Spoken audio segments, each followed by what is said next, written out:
Udah kelihatan Kak?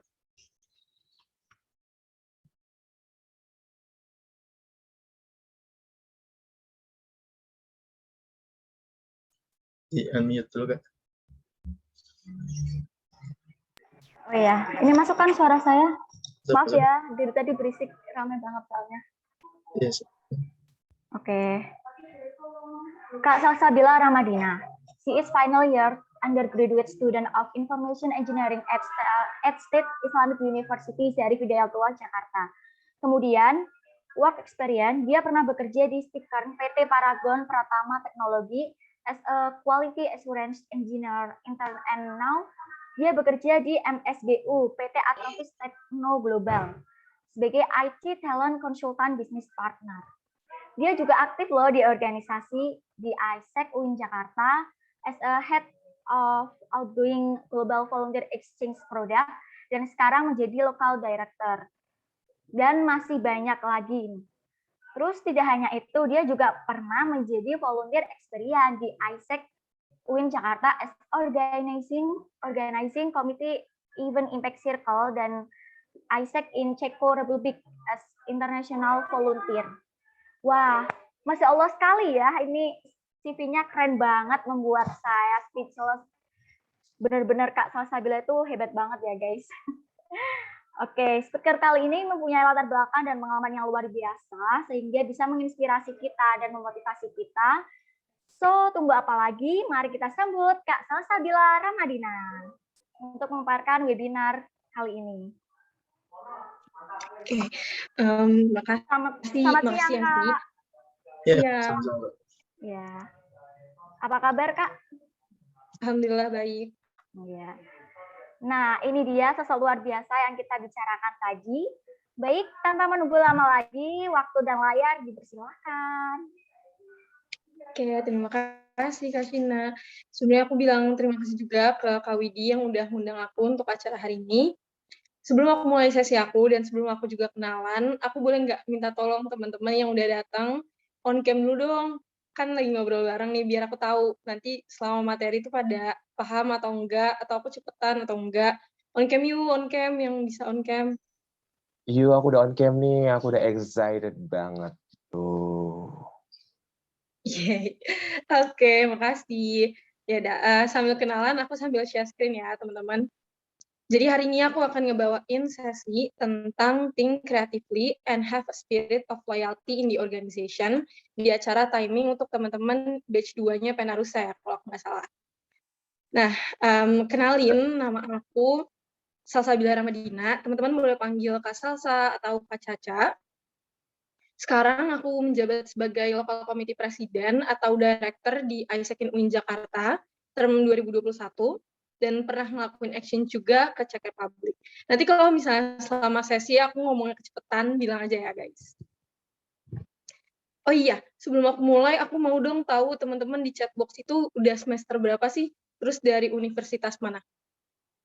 Boleh ya di chatbox kasih tahu dari univ mana, semester berapa? Ayo dong, aku tungguin nih. Semester 1 UIN.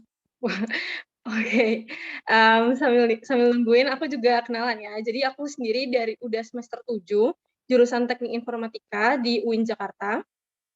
Sekarang aku menjabat jadi presiden di ISEC UIN, dan alhamdulillah sampai semester 7 ini aku bisa mempertahankan GPA aku di 3,98, pernah ngelakuin exchange ke Czech Republic, pernah nulis 3 paper juga, paper internasional tentang IT, udah ngelakuin 2 kali internship, dan sekarang insya Allah lagi nge-building startup, dan aku menjabat sebagai CTO di startup tersebut. Gitu. Nah, aku udah lihat, udah semester 1 di UB, semester 8 di UI, semester 5 di UIN. Oke, cool. Oke, wah ternyata beda-beda banget ya. Jadi sebelum aku mulai juga, aku ada beberapa expectation sebelum masuk ke sesinya. Yang pertama, aku berharap teman-teman di sini benar-benar be present, karena materinya hari ini cukup pack, jadi boleh siapin notes-nya. Terus nanti aku bakalan minta teman-teman buat sharing, jadi jangan nunggu ditunjuk, oke? Karena sebagai organisasi, kita anak organisasi kan berarti semuanya di sini leaders kan. Jadi langsung aja raise hand atau jawab kalau misalnya kalian mau jawab. Terus on cam, makasih yang udah on cam. Terus juga level up. Jadi kita di sini sama-sama belajar bareng. Nggak ada yang lebih pintar dari yang lain, kita diskusi bareng. Oke, jadi hari ini aku ngebahas apa aja. Yang pertama, aku akan ngebahas tentang loyalty in the organization. Atau aku biasanya sebut itu ke arah sense of belonging. Terus lanjut, aku akan ngebahas tentang time management, think creatively, dan juga public speaking dan communication skill. Oke, nah, teman-teman yang datang ke sini, katanya di sini udah ada yang pernah sebelumnya udah join Penarusa, terus join lagi di tahun ini. Aku mau tahu dong gimana sih perasaannya selama di Penarusa mungkin di tahun sebelumnya, mungkin Kak Salwa, ya nggak? Kak Salwa member nggak sebelumnya? Iya, Kak Salwa, Kak Silna, Kak Nabila, banyak sih. Boleh dong share gimana sih perasaannya selama organization experience-nya di Penarusa? Jujur aja, jujur. Ayo dong. Kak Salwa, Oh iya, tadi lagi hujan nih Kak, jadi kurang kedengaran maaf. Gimana perasaannya selama experience-nya di Penarusa? Eh, Alhamdulillah sih banyak dapat manfaat juga ikut Penarusa, terus banyak dapat kenalan juga, terus pengalaman baru banyak banget sih.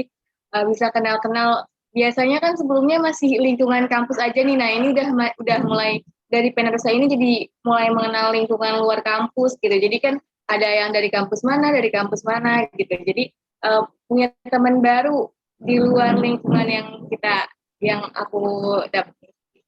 Terus pengalaman di divisi pendidikannya juga ngadain seminar, terus kita berusaha buat cari pemateri dari orang asing kan, dan itu lumayan melatih juga bahasa supaya pas aku dengerinnya gimana ya biar nggak bosen, biar tetap ngerti gitu. Sangat berkesan sih Kak. Oke, makasih Kak Salwa. Nah, yang lain, yang member yang baru keterima, aku mau tahu juga dong kayak sharing gimana perasaan kalian setelah keterima di Penarusa. Biar aku bisa dapetin 2 insight. Ayo dong, siapa nih? Yuk. Kak Ilul mungkin Kak Ilul.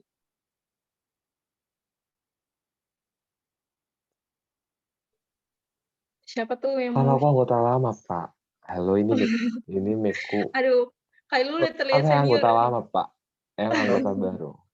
Iya, sangat. Oke, coba Kak Susilawati dong. Dari tadi senyum-senyum, tapi kok nggak on mic sih? Iya, nih Susilawati ini Kak, ini pion yang anggota baru nih. Dia sebagai pionnya ini sekarang. Gimana? Kesannya sih apa ya?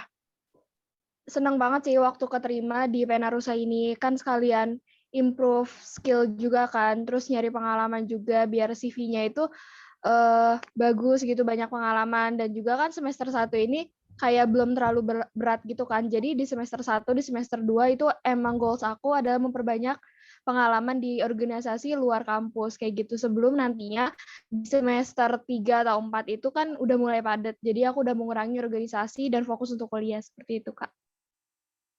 Oh, oke. Jadi setiap orang di sini punya goals yang beda-beda ya. Tadi ada yang karena networking, di sini karena ada juga yang mau menghabiskan 1-2 tahunnya di organisasi dulu. Oke, boleh kok. Jadi yang pertama aku bahas itu tentang spirit of loyalty. Tadi aku ngomong sama Kak Salwa udah ngerasain berbagai experience ya. Yang mungkin itu juga mendorong untuk bisa mencapai loyalty-nya, makanya Kak Salwa mau luangin weekend-nya buat datang hari ini gitu. Meskipun pasti udah juga pernah ikut ke acara ini ya di tahun sebelumnya. Jadi dari teman-teman sendiri, menurut teman-teman perlu nggak sih untuk kita loyal di organisasi? Boleh dong jawab aja di chat box, perlu atau enggak? Perlu nggak sih loyal di organization itu? Oke, boleh dijawab ya, perlu atau enggaknya di chat box. Nah, loyalty itu apa sih sebenarnya? Loyalty itu adalah sesuatu yang perlu. Oke, cool. Jadi loyalty itu adalah sesuatu yang datang ketika kita punya sense of belonging towards something. Jadi kita bisa loyal sama sesuatu kalau misalnya kita punya rasa kepemilikan ya. Misalnya, teman-teman di organisasi ini, di Penarusa contohnya, teman-teman bisa loyal atau bisa nge-sacrifice waktunya, bisa nge-sacrifice feeling-nya, mengorbankan waktunya untuk datang hari ini, kalau teman-teman punya rasa memiliki di organisasi ini. Kalau misalnya teman-teman nggak punya rasa memiliki di suatu organisasi, teman-teman nggak akan punya rasa bersalah ketika teman-teman nggak datang tanpa izin, misalnya gitu. Jadi loyalty itu adalah sesuatu yang datang ketika kita punya sense of belonging di tempat tersebut. Nah, apa sih definisinya? Jadi ada dari 2 profesional yang ngebahas tentang definisi dari loyalty. Catat nih ya teman-teman, kalau teman-teman ngerasa sign ini di diri teman-teman ada tanda-tanda ini, berarti teman-teman udah mulai punya loyalty.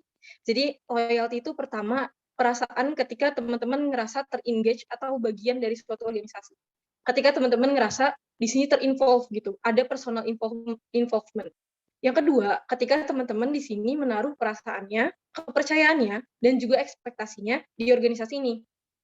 Contoh misalnya teman-teman di sini tuh ngerasa pendapatnya diterima. Nah, itu mungkin bisa menuju jalan sampai ke teman-teman punya sense of belonging itu. Ketika teman-teman punya sacrification, misalnya waktu rebahan gitu ya, dipakai buat datang ke acara, dipakai buat ngebuat project, ngebuat konten misalnya. It means that you guys start to have the sense of belonging in the organization. Tuh, kenapa sih penting? Karena sense of belonging leads to more than just good vibes. Jadi kayak punya sense of belonging itu bukan cuma ngehasilin good vibes di organisasi, tapi itu bisa ngebuat organisasinya bisa mencapai targetnya dengan lebih mudah dan teman-teman bisa berkembang secara lebih maju lagi gitu. Ketika teman-teman punya sense of belonging, teman-teman tuh nggak perlu orang-orang yang nge-push kayak lo harus datang ya, kalau lo nggak datang lo dihukum ini gitu. Kalau punya sense of belonging, lo ngelakuin itu karena lo mau, bukan karena orang lain yang memaksa.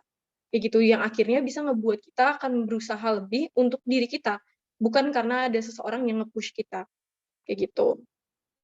Nah, kalau misalnya teman-teman mau pilih nih ya, untuk memecat 2 orang di organisasi, atau teman-teman mau temenan sama 2 orang di organisasi ini misalnya, teman-teman lebih milih untuk punya teammates yang low performance tapi punya high loyalty, atau gini deh, teman-teman jadi team leader dari divisi, contohnya tadi ada divisi edukasi ya kalau aku nggak salah. Kalau misalnya dari divisi edukasi, lebih baik memecat orang yang punya performance yang rendah dan punya loyalty yang tinggi, atau orang yang punya loyalty yang rendah tapi performance yang tinggi. Coba ini A, misalnya ini A, ini B. Boleh dong teman-teman jawab di chat box, pilih memecat orang yang A atau orang yang B. Ada yang jawab A? Nggak apa-apa guys, kalau kalian merasa jawabannya paling tepat B juga nggak apa-apa. B, oke. Lagi, ayo dong, nih sini kan banyak kasih give your voice. Pilih A, pilih B. Pilih C nggak ada ya kayak. Pilih pecat yang B ya. Kenapa sih pilih pecat yang B? Karena orang yang choose the one ada yang milih pecat yang high performance low loyalty. Oke.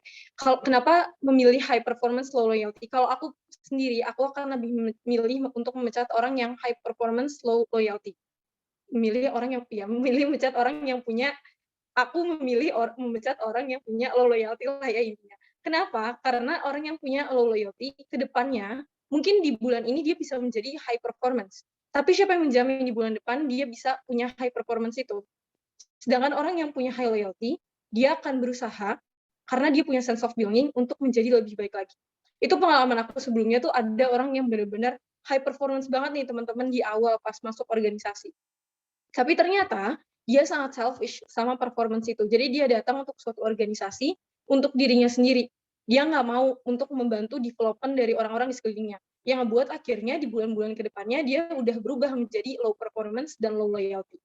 Jadi think about it untuk teman-teman sendiri, untuk kita semua di organisasi, jadilah lebih baik building loyalty itu di diri kita supaya kita ngerjain sesuatu ikhlas gitu. Nggak pakai disuruh-suruh sama orang, kita nggak merasa terbebani. Gitu. Nah, ini ada beberapa pertanyaan yang aku mau teman-teman jawab sendiri aja, catat sendiri aja jawabannya. Ini cek aja ya, seberapa loyal teman-teman atau seberapa punya sense of belonging-nya teman-teman. Yang pertanyaan pertama aku adalah awareness. Di sini teman-teman yang baru masuk di Penarusa, udah aware nggak sih, sadar nggak sih guys, kalau kalian itu punya responsibility baru, atau punya tanggung jawab tambahan selain mahasiswa? Catat aja di diri sendiri, oke? Coba tanya diri kalian sendiri. Kalian udah sadar nggak sih kalau kalian tuh punya tanggung jawab baru yang kalian harus nge-spend waktu lebih untuk organisasi ini? Pertanyaan yang kedua, dari 1 sampai 10, seberapa komitmen kalian di organisasi ini? Jawab sendiri aja, nggak usah kasih tahu siapa-siapa, nggak apa-apa. Nanti kalian bisa melihat itu lagi untuk kedepannya. Terus yang ketiga, di sini kalian udah punya nggak sih bestie gitu, bestie nggak tuh? Kayak support system yang ada di organisasi ini. Ada nggak sih yang punya orang yang kalau misalkan ngerasa capek di Penarusa, atau orang yang mungkin motivasi kalian untuk bisa masuk ke sini, boleh dicatat juga sendiri. Terus respect. Di organisasi ini, di Penarusa ini, siapa orang yang paling kalian respect? Entah itu boleh orang, atau bukan orang atau organisasinya, mungkin timnya, siapapun itu yang kalian respect di sini. Kalau misalnya kalian udah ngecek 4 ini, dan komitmennya mungkin di atas 8, dan kalian menemukan jawaban yang lainnya, artinya you guys start to have the sense of belonging. Karena 4 tadi adalah proses untuk mencapai sense of belonging. Jadi contohnya nih, aku misalnya dulu, pas pertama kali aku masuk organisasiku itu pertama kali banget aku ikut organisasi sebenarnya. Jadi kayak pas masuk kuliah dan masuk ISEC, itu adalah organisasi pertama aku. Dan aku aware, sebagai manusia yang ambis kuliah waktu itu, kalian lihat IPK aku kan, itu adalah pertanda keambisan aku. Jadi kayak aku harus berpikir gimana caranya ya ambis gue nggak menurun gitu, walaupun gue masuk organisasi kayak gitu. Dan aku start to aware kalau misalnya ada nih sesuatu yang harus aku sacrifice. Misalnya waktu buat main sama teman, atau ya waktu buat main sama teman, atau waktu buat me time yang harus dipersingkat karena bisa nge-maintain dua-duanya. Terus komitmen ya, akhirnya aku berpikir awareness aja nggak cukup nggak sih kalau gue nggak ngelakuin apa-apa gitu. Dan aku start to commit, oh ya gue harus bisa perform di kedua tempat itu, di kampus dan juga di organisasi. Terus support system, aku ketemu orang-orang yang bisa ngajak aku jadi lebih baik gitu. Pas aku ngerasa capek, kayak, duh gila capek banget depan laptop mulu, kan aku anak IT ya guys. Kayak di depan laptop, ngoding. Terus kerjaan organisasi depan laptop juga, kayak ngurusin project dan segala macam juga depan laptop. Kalau nggak ada support system itu, mungkin aku ngerasa kayak, udah deh capek gitu, kayak it doesn't worth my time. Gitu. Tapi ketika ada support system itu ngebantu aku untuk ngerasa termotivasi. Oh dia aja bisa, kenapa gue enggak? Gue mundur di tengah jalan, berarti gue lemah banget gitu. Gimana bisa orang lain bisa dan gue nggak berusaha lebih. Dan respect sama orang-orang di sekelilingku. Ketika mereka ngadain acara dan aku nggak datang, aku start to have punya rasa bersalah gitu. Masa sih gue nggak datang di acara yang harusnya gue involved di dalam sana. Dan akhirnya aku aware kalau aku punya sense of belonging itu gitu. Waktu aku kemarin melanjutkan experience aku di organisasi ini, aku kurang lebih udah 3 tahun menuju 4 tahun, kan aku semester 7 ya. Aku ngerasa kayak, oh ternyata aku bilang di organisasi ini gitu. Aku udah nge-fulfill 4 proses ini, dan ketika aku nggak ikut acaranya, aku merasa bersalah. Ketika aku nggak ngelakuin job description aku merasa bahwa aku nggak pantas ada di sini kayak gitu. Dan it means that you guys start to have the sense of belonging ketika kalian udah punya 4 alasan ini. Gitu. It's a journey ya teman-teman, bukan suatu hal yang kalian pertama kali masuk harus langsung punya 4-4-nya gitu. Dan kalau misalnya aku nggak punya sense of belonging di organisasiku yang sekarang ini, mungkin aku nggak di sini sebagai speaker. Karena aku diundang ke sini, aku ketemu di organisasi aku yang lain. Gitu. Jadi kayak just think, kalau misalnya organisasi apapun yang kalian ikutin, itu akan membantu kalian. Dari contoh aku, experience aku sebelumnya di tempat kerja aku, yang waktu aku intern diterima karena experience aku di organisasiku sebenarnya. Waktu itu aku ditanya tuh pengalaman organisasi, terus pas aku ceritain itu, aku diterima karena communication skill dan critical skill-nya. Di startup yang aku bangun sekarang, aku juga diajak karena kompetensi IT dan juga karena kemampuan aku untuk pitching. Gitu. Jadi kayak itu bukan organisasi itu hal yang menurut aku penting banget ketika masuk kuliah, karena ternyata opportunities open ketika mereka ngelihat personal branding yang bisa kalian bangun dan value apa yang bisa kalian tambahin. Jadi bangunlah sense of belonging itu supaya kita tuh bisa ikhlas ngelakuin sesuatu karena diri kita, bukan cuman karena ya kalian pengen numpang nama di suatu organisasi atau kita tuh pengen numpang nama aja di organisasi itu. Dulu aku ikut 2 organisasi sebenarnya pas aku masuk kuliah, tapi aku mutusin untuk nggak keluar sih, aku nggak melanjutkan lagi di organisasi yang kedua ini. Jadi aku cuma 1 tahun aja di sana, karena aku ngerasa aku nggak melakukan kontribusi banyak di sana. Buat apa aku ada di situ kalau misalnya ujung-ujungnya aku cuma numpang nama. Kalau aku di situ waktu itu berpikir kayak gitu. Akhirnya aku berniat tuh ya udah aku fokus di satu organisasi ini, kuliah aku dan kerjaan yang lain kayak gitu. Terus a sense of belonging itu juga bukan suatu hal yang bisa dibangun tiba-tiba tanpa effort, tanpa kesabaran dan juga tanpa praktis. Karena sense of belonging atau rasa loyalty itu ada ketika kita punya effort, punya passion dan juga nge-practice itu. Organisasi juga ngebantu kalian nih untuk nge-develop sense of belonging. Caranya gimana? Salah satunya adalah di acara hari ini. Kenapa aku disuruh bawain sesi hari ini tentang itu? Artinya adalah ini bagian dari Penarusa untuk membuat member-membernya punya sense of belonging. Jadi remember apapun role kalian di suatu organisasi, semuanya dimulai dari awal. Dulu aku dimulai di organisasi aku tuh sebagai manajer dari member under probation, manajer sampai panitia acara aja, sampai akhirnya bisa di posisi sekarang. Itu karena ya aku merasa kalau little things to matters guys. Mau role kalian apapun, kalau kalian merasa belong di situ, kalian akan tetap ngelakuin yang terbaik di role itu. Itu. So, ask yourself, imagine, ini juga pertanyaan yang kalian boleh tanya lagi ke diri kalian. Bayangin deh, lo nih udah pada selesai nih di Penarusa tahun ini. Setelah selesai, kalian maunya diingat orang-orang sebagai alumni yang kayak gimana?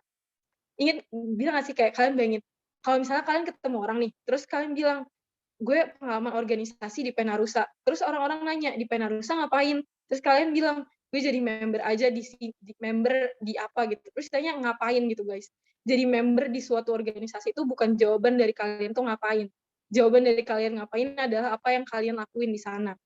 Kayak gitu. Jadi tanya ke diri kalian setelah 1 tahun selesai di tahun ini misalnya jadi member Penarusa, kalian mau diingat seperti apa, dan kalian pengen ngelihat orang-orang setelah kalian di Penarusa itu kayak gimana. Karena itu ada di tangan kita sebagai member-membernya di organisasi itu. Gitu. Bukan organisasinya ya teman-teman yang perfect. Bukan organisasi Penarusa, bukan organisasi lain yang perfect, tapi orang-orang yang ada di dalamnya yang ngebuat organisasi itu menjadi lebih baik. Jadi, menurut aku dari sekarang kalau misalnya ada yang berpikir ini organisasinya aja yang suck gitu, kayak berantakan strukturnya dan segala macam. Dan kalau misalnya kalian merasa kayak gitu, perbaikin. Kan kalian orang-orang yang ada di dalamnya. Tuh. Karena organisasi itu pada dasarnya adalah tempat yang paling safe buat kalian gagal dan nyoba lagi. Kalau kita udah masuk dunia kerja, kalau misalnya kalian gagal, akan ada uang yang harus dibayar. Kalau ada project yang kalian gagal di suatu perusahaan, kalian harus ngebayar sesuatu. Sementara di organisasi, ketika kalian gagal, orang-orang akan berpikir untuk kalian belajar dari kegagalan itu. Jadi jangan take something for granted. Dan di organisasi, kita tuh bisa punya purpose yang lebih dari diri kita. Kenapa? Karena kita ketemu sama banyak orang di sini. Banyak orang yang punya purpose yang sama kayak kita. Dan di organisasi, teman-teman juga bisa ketemu orang-orang yang punya satu visi. Kan di sini orang-orang yang masuk Penarusa punya tujuan yang sama kan. Misalnya kayak kalian mau ikut Penarusa karena punya visi yang sama karena sama Penarusa gitu. Otomatis orang-orang di sekeliling kalian sebenarnya adalah orang-orang yang punya visi yang sama kayak kalian. Cuman mungkin belum kelihatan aja kayak gitu.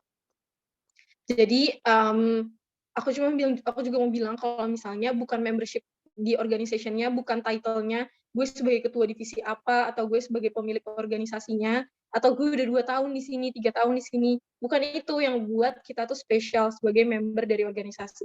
Buat aku, dan aku ngelihat manajer-manajer aku di organisasi, bukan itu yang ngebuat mereka spesial gitu. Bukan title mereka, bukan berapa tahun mereka menghabiskan di organisasi itu, tapi quality apa yang mereka develop. Ada orang yang ngabisin 2 tahun di organisasi, tapi ternyata nggak menghasilkan sesuatu untuk mereka ketika mereka mencari kerja. Nggak nge-develop quality yang ada di diri mereka. Dan ada orang yang menghabiskan 1 tahun di organisasi, tapi ternyata banyak hal yang berubah dari diri mereka. Jadi aku berharap dari teman-teman yang punya sense of belonging di sini, ada quality dan ada development yang kelihatan dari teman-teman setelah lulus dari organisasi itu. Kayak gitu. Nah, kalau teman-teman punya sense of belonging, punya loyalty di suatu organisasi, teman-teman akan start to realize untuk punya komitmen yang kayak aku bilang tadi kan. Kalau kalian komit sama sesuatu, kalian harus nge-sacrifice sesuatu. Apa sih sesuatu itu? Kalau aku sendiri melihatnya, yang harus kita sacrifice adalah waktu. Waktu buat main misalnya, waktu buat rebahan hari Minggu kan enak kan nonton gitu. Terus kalian datang ke sini buat dengerin sesi malahan. Nah, gimana caranya supaya kalian punya waktu sebenarnya cuma 24 jam, tapi serasa kayak lo tuh punya 40 jam atau lebih gitu. Dengan punya time management. Jadi kayak sesibuk apapun, bahkan aku masih sempet kok untuk nonton drama gitu. Nah, ini adalah kenapa time management itu penting. Time management itu apa sebenarnya? Time management adalah, catat ya guys, time management itu kalau kalian itu nge-planning waktu yang kalian punya. Misalnya, teman-teman itu kosong di hari Senin dari jam 7 sampai jam 5 sore. Misalnya malamnya teman-teman ada kerjaan apa gitu ya, berarti kosongnya jam 7 sampai jam 5. Nah, di waktu jam 7 sampai jam 5, teman-teman nge-plan nih, mau ngapain ya gue dari jam 7 sampai jam 5 itu, supaya working-nya lebih efisien lagi. Itu bisa disebut sebagai time management. Gimana caranya yang baik? Ada beberapa metode untuk nge-manage waktu. Ini adalah metode yang pertama. Ingat-ingat ya, catat ya guys, nanti aku bakal nanya. Jadi metode yang pertama adalah Pomodoro Technique. Pomodoro Technique ini cocok untuk orang-orang yang gampang ke distract. Misal, teman-teman lagi datang nih ke sesi aku nih nyobain sesi ini. Terus teman-teman ngelihat notif di lainnya. Akhirnya malah ngebales notif gitu. Nah, Pomodoro Technique cocok untuk orang-orang yang tuh gampang ke distract sama sesuatu. Karena pada dasarnya manusia itu kan kalau dengerin sinyal sesuatu mudah untuk ngecek itu kan, yang akhirnya teman-teman malah ngelakuin hal yang lainnya daripada hal yang seharusnya teman-teman lakuin. Jadi Pomodoro Technique ini simple banget. Teman-teman pakai timernya, set waktu timernya 25 menit. 25 menit itu lakuin satu kerjaan, jangan buka yang lain. Misal teman-teman lagi ngerjain tugas kuliah, set waktu 25 menit, buka layar cuman tugas kuliah aja. Yang lainnya di-close. HP-nya dijauhin. Setelah 25 menit habis, teman-teman set timer lagi 5 menit. 5 menitnya teman-teman boleh nge-scroll TikTok, mau rebahan, terserah. Tapi cuma 5 menit, oke? Setelah satu ronde dari Pomodoro ini, ulang lagi sampai 4 kali, dan setelah itu teman-teman bebas untuk ngelakuin break yang lebih panjang. Tujuannya apa? Tujuannya adalah untuk memaintain fokusnya. Jadi teman-teman benar-benar nyelesain satu kerjaan dulu, dan saatnya nanti teman-teman nge-scroll TikTok, main IG, ya waktunya main IG itu di break-nya, kayak gitu. Jadi kalian bisa nge-appreciate diri kalian setelah sibuk ngerjain sesuatu. Gitu. Itu untuk orang-orang yang gampang ke-distract. Yang kedua, task batching. Task batching ini untuk orang-orang yang suka lompat-lompat ngerjain sesuatu. Misalnya, Sidki suka lagi ngerjain tugas kuliahnya. Terus Sidki inget kalau misalnya harus ngebuat konten nih, misalnya buat Penarusa. Terus Sidki ngeliat kayak, aduh gue bosen ngerjain kuliah, gue lompat tuh deh buat konten, gue lompat lagi buat tugas kuliah abis itu kayak gitu. Dan akhirnya kerjaannya nggak ada yang kelar, karena Sidki otaknya pindah-pindah gitu. Nah, task batching ini cocok buat orang yang ngerjain sesuatu tuh pindah-pindah, yang ujung-ujungnya dia bingung, ini gue udah nyampe mana ya kerjaannya. Gitu. Cara buat ngelakuin task batching sederhana. Teman-teman lihat, misalnya buat konten itu kan butuh ngebuat ide, butuh nentuin warna misalnya, terus butuh untuk editingnya dan filternya misalnya. Nah, teman-teman nge-batching nih, kerjaan dari buat konten itu apa aja sih, misalnya dari nyusun ide dan segala macam. Terus kalau buat tugas kuliah juga teman-teman task batching nih, misalnya kuliah tuh misalnya ada kelasnya, ada kelas, ada tugas, terus ada UTS gitu. Ada kelompokin yang sama. Jadi kalian jangan pindah ke kerjaan yang beda. Atau contoh lainnya, kalau misalnya teman-teman lagi punya kerjaan yang semuanya di email, selesain semua kerjaan di email dulu. Batching kerjaan apa aja yang ada di email. Gitu. Jadi teman-teman punya frame of mind yang satu gitu. Nggak pindah-pindah kerjaan. Itu untuk task batching. Terus yang ketiga adalah eating the frog. Ada nggak sih, aneh nggak sih makan kodok gitu. Jadi intinya eating the frog ini adalah, kalau kalian punya dua kerjaan di hari itu, makan dulu kerjaan yang paling berat di pagi hari. Kerjaan yang kalian yakin bakal kalian bilang besok aja, kerjain duluan. Contohnya, skripsi ya, contohnya skripsi guys. Kayak, lo tahu nih lo nggak bakal ngerjain itu skripsi kalau misal lo kerjain malam. Ya udah lo kerjain pagi. Karena skripsi itu adalah pekerjaan yang paling susah untuk kalian di hari itu, misalnya kayak gitu. Jadi eating the frog itu adalah konsepnya kalau misalnya kalian punya dua kerjaan, yang satu lebih sulit dari yang lain, kerjain dulu yang paling susah. Kalau misalnya kalian punya 2 kodok buat dimakan, kalian makan dulu kodok yang paling besar. Kayak gitu kurang lebih. Jadi kayak kerjaan apapun yang ngebuat kalian ngerasa itu akan kalian besokin, mulai duluan gitu. Kerjain dulu yang tersulit di pagi hari. Terus yang keempat, golden hour. Golden hour ini cocok buat orang yang dia tahu waktu fokusnya jam berapa. Karena ada orang yang morning people, ada orang yang night people gitu. Kayak gue suka ngerjainnya kalau misalnya lagi malam-malam gitu, baru gue fokus. Nah, golden hour ini untuk orang-orang yang tahu jam fokus dia tuh jam berapa sih. Kalau misalku orangnya yang lebih fokus di pagi-pagi gitu. Jadi kayak kalau pagi semua kerjaan tuh kalau bisa udah dikelarin. Nah, karena golden hour aku jam segitu, makanya kerjaan-kerjaan yang susah aku taruh di golden hour aku. Gitu. Nah, mungkin teman-teman yang belum tahu golden hour-nya, coba deh kalian tuh tes aja. Kalian tuh paling cepat ngerjain jam berapa, idenya tuh paling brilian di jam berapa. Kayak gitu. Terus kalau udah, plotin kerjaan-kerjaan yang susah di golden hour. Terus yang kelima, Eisenhower, ini adalah yang aku paling suka, karena menurut aku Eisenhower, di aku ya, ini paling efektif. Eisenhower cocok buat orang yang punya banyak kerjaan, tapi nggak tahu yang mana duluan yang mesti dikerjain. Sering nggak sih kita tuh mau ngerjain tugas kuliah, mau ngerjain tugas organisasi, ya mungkin ada yang udah kerja juga di sini, tapi bingung mau ngerjain yang mana dulu, ya gue kayak pusing, ujung-ujungnya nggak ngerjain apa-apa, gara-gara pusing, mikirin gue yang mana duluan yang dikerjain, kayak gitu. Nah, Eisenhower tuh cocok untuk orang-orang yang suka bingung mau mulai yang mana dulu. Yang pertama, blok pertama itu urgent, artinya cuma kalian yang bisa ngerjain itu. Misalnya, kalian punya tugas kuliah nih, tugas kuliah lebih ke skripsi aja, skripsi. Karena kalau misalnya skripsi kan nggak mungkin orang lain yang ngerjain ya, guys. Jadi, blok pertama itu yaitu kalau misalnya kalian punya skripsi misalnya, skripsi itu kan harus kalian yang ngerjain kan, berarti kalian masukin itu ke urgent important. Tapi kalau misalnya tugas-tugas yang bisa di-delegate, misalnya kalian adalah ketua organisasi, ada beberapa bagian dari kerjaan yang bisa kalian kasih nih ke tim membernya, dan taruh kerjaan itu di delegate, kayak gitu. Terus decide, not urgent, important. Artinya butuhnya nggak buru-buru gitu. Jadi kalian bisa decide, mesti gue kerjain sekarang atau bisa nanti.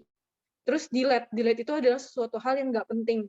Misalnya kayak nonton berapa episode gitu, itu kan bisa di-delete ya sebenarnya. Tapi ujung-ujungnya dikerjain sih sebenarnya. Jadi kayak just plot your time efficiently ya guys. Terus dari time management ini adalah baseline-nya. Pada intinya dari semua metode tadi, intinya adalah kalian harus punya tujuannya, hari itu lo mau ngerjain apa, taruh prioritasnya. Yang ketiga, list aktivitas yang mau dikerjain. Dan yang keempat, reward yourself, buat istirahat. Nggak apa-apa banget buat kita tuh punya 1 jam istirahat, jam makan siang, kalian scroll TikTok, makan, keluar, itu bebas. Yang penting semua kerjaan yang lain udah dikerjain. Ini contoh time management aku, karena aku bilang aku anaknya Eisenhower Matrix ya. Jadi aku nge-plotting kayak contohnya ibadah pagi gitu. Ibadah pagi aku masukin ke aku gitu. Emang nggak mungkin di-delegate ke orang kan, masa ibadah di-delegate ke orang gitu. Kerjaan karena aku orangnya morning people, jadi aku naruh kerjaan aku duluan. Terus yang aku kuningin ini artinya adalah aku nggak mengerjakan itu, tapi aku harus datang ke situ. Kayak kuliah bukan suatu hal yang menurut aku itu bukan kerjaan aku gitu. Tapi itu adalah hal yang udah ya gue nggak ngomong apa-apa di sana, tapi gue harus belajar di sana. Kayak gitu. Jadi kayak manage your time efficiently. Kalau kalian ini aku masih naruh kok nonton drama, yang ujung-ujungnya aku merahin baca buku, aku nonton drama gitu. Ya nggak apa-apa. Be human aja guys sama waktu yang kalian punya. Terus dari ini menurut aku hacks-nya adalah ketika punya time management, punya deh morning routine, karena biasanya kalau pagi-paginya itu udah cerah gitu ya, siang-siangnya itu jadi lebih semangat lagi dan di malamnya akan terbawa untuk lebih produktif juga. Buat time management yang sederhana aja, jangan buat kalian pusing sama time management, yang terpenting itu bisa dilakuin. Pakai Google Calendar supaya inget, kalau aku sendiri pakai Google Calendar. Terus yang terakhir aku bilang, chill aja guys sama apa yang harus kalian kerjain. Yang penting bisa ke-achieve apa yang mau dikerjain itu. Itu daripada kalian jadi pusing mau ngerjain apa, ujung-ujungnya nggak ada yang dikerjain. Jadi jangan worry too much intinya. Karena semuanya akan selesai pada waktunya selama kita punya target dan priority yang tepat. Itu dari time management. Kalau punya time management yang baik, punya loyalty juga, kalian ujung-ujungnya bisa punya waktu untuk mengoptimasi di hal-hal yang lainnya. Bisa teman-teman nulis paper, bisa teman-teman ikut organisasi lebih optimal, bisa teman-teman kerja juga kalau punya time management yang baik. Nah, di sini aku mau bilang, kalau misalnya teman-teman punya time management yang baik, karena teman-teman udah join organisasi nih di Penarusa, teman-teman bisa nge-optimize banyak hal di organisasi. Apa sih yang bisa di-develop? Di sini ada 2 hal yang bisa di-develop kalau misalnya teman-teman bisa nge-manage waktunya dengan baik di organisasi. Yang mau aku bahas 2 ya. Pertama ada innovation, yang kedua ada public speaking. Nah, aku mau teman-teman di sini ada yang sharing dulu dong, tapi on mic aja dong. Aku mau minum, biar kalian ngomong gitu. How organization can develop your innovation and creativity. Menurut kalian, gimana caranya Penarusa bisa ngebuat kalian lebih inovatif dan lebih kreatif ke depannya? Nggak mungkin kan kalian datang ke organisasi out of nowhere cuma mau naruh di CV tapi nggak ada apa-apa yang dikerjain. Menurut kalian apa yang mau kalian, gimana caranya nih Penarusa bisa nge-develop innovation dan creativity dari kalian? Ayo guys, on mic. Leaders, masa dipilih? Ayo dong. Aku sangat mengapresiasi sih kalau misalnya kalian on mic tanpa ditunjuk. Tunjuk aja Kak. Apa saya aja? Tahu Aku tunjuk deh, Kak Sofia. Iya, halo saya. Ya, gimana menurut kamu Penarusa bisa ngebuat kamu lebih inovatif dan kreatif? Kalau dari awal kan bagian rekrutmen anggota Penarusa kan pastinya dari berbagai jurusan ya. I mean, ada yang dari sosial atau bahkan dari sains gitu. Nah, kalau misalkan pengetahuan kita di mix atau misalkan kita diskusi, pasti kan ada perbedaan pendapat atau bahkan ada perbedaan masukan. Nah, itu kita bisa bisa develop inovasi kita gitu, meningkatkan inovasi kita dari hasil diskusi yang saling berbeda itu menjadi satu, jadi gitu, seperti itu pemahamannya. Oke, cool. Thank you Kak Sofia. Kak Sofia boleh dong pilih satu lagi? Siapa? Oke, Kak Putri siapa ini? Karena Putri Sintana.